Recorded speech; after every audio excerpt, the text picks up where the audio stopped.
On est le 11 aujourd'hui dans le deuxième mois d'Adar. C'est rare qu'on jeûne le 11, le jeûne d'Esther, qu'en général il est le 13. Le 13 c'est Shabbat, donc là on a avancé 2 jours.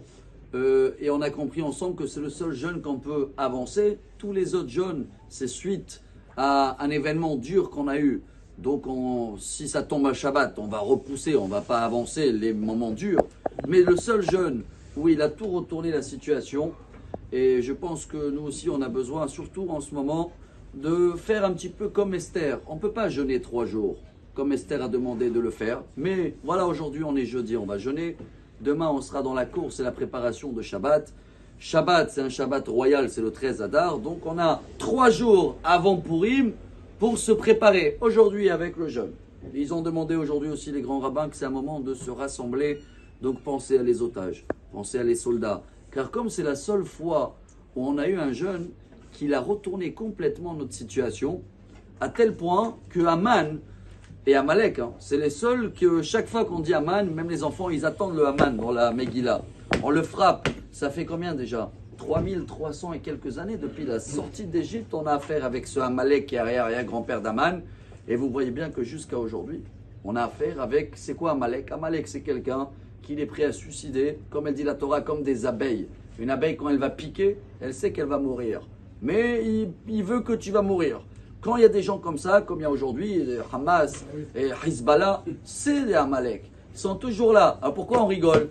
Parce qu'il est où Haman? Il est où? Tout cela, ils sont dans la poubelle de l'histoire, on a compris. Donc eux aussi, ils seront dans la poubelle de l'histoire, mais pour l'instant, il y a des efforts à faire, il y a des otages, il y a des soldats. Donc on va essayer de faire ce qu'il dit le Hida.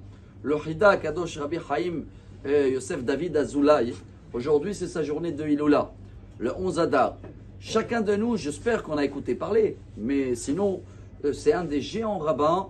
Il est décédé 1806, donc il y a 200 et quelques années. Et il est né à Hebron et il est décédé en Livorno, en Italie. Et l'histoire à lui, elle est tellement grande. D'abord, il a écrit 122 livres.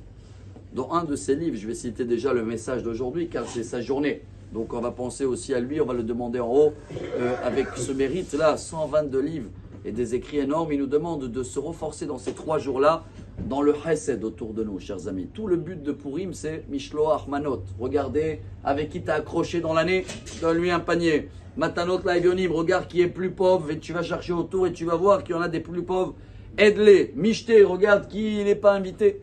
Donc c'est 3 jours, on a une mission. Regardez notre entourage. C'est ce qu'ils ont fait à l'époque de Esther et Mordechai. L'Erkenos et Kol HaYehudim Beshushan. Pourquoi Haman et Amalek qui viennent toujours nous embêter? Parce qu'on est Yeshno Amechad, Mefuzar ou Meforad. On n'est pas unis. Alors Amalek il vient toujours pour nous unir. C'est comme ça. Mais quand on est unis, comment on est unis? En pensant sur les autres. Voilà ce qu'il dit le Hida. Je termine avec le beau message. Le Hida, il a été enterré en Livorno. Mais aujourd'hui, quand vous allez à la rentrée de Jérusalem, à Ramenochot, Givat Shaoul, il y a la tombe de Hida. Comment il est arrivé là-bas? Le Rav Mordechai Elia, au grand rabbin d'Israël, il y a 50 et quelques années, c'était sa mission.